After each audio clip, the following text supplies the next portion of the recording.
I'm with HGTV star Kerrie Kelly of Kerrie Kelly Design Lab. As you've been working both for consumers but also on TV, how's that different? People think, oh, reality TV. How's it different in terms of the homes you design?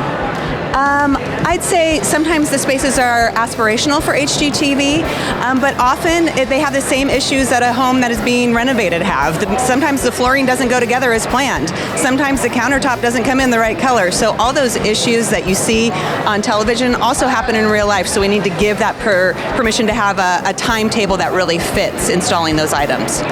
Could you also give me some ideas for someone who's a DIYer who can't afford to hire someone like yourself on things that they can do easily? There are so many things that are inexpensive or even a weekend project that people can do. Paint is magical and affordable, whether you're painting your front door, whether you're painting your walls, just to give a fresh, updated look. That's absolutely possible. And so many times you can get inspiration from a blog or from Instagram without having that designer help, but we always recommend including us in your plans. You have an aesthetic that is part of that California aesthetic as you're traveling across the country doing work. Talk about how you take that look but make it right across the country. Looking at the regional forces, so when you go to Denver and see that there's maybe a maker there, being able to infuse that local style, even if you have a neutral backdrop, bringing in that local style, bringing in the aesthetic that tells the family story and of their travels, that's always important to make a space your own.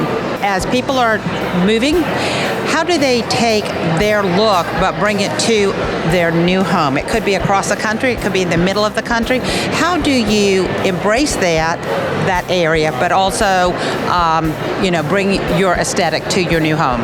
I think when you're choosing to invest in key pieces, so larger pieces like sofas and sectionals and chairs, if we have pieces that last a lifetime made in America and we can recover them, we can do anything. You can even purchase furnishings that have more of a neutral palette and add on those throw pillows that you can change with your mood. So we have a very creative, innovative industry that allows us to mix and match and change when we want.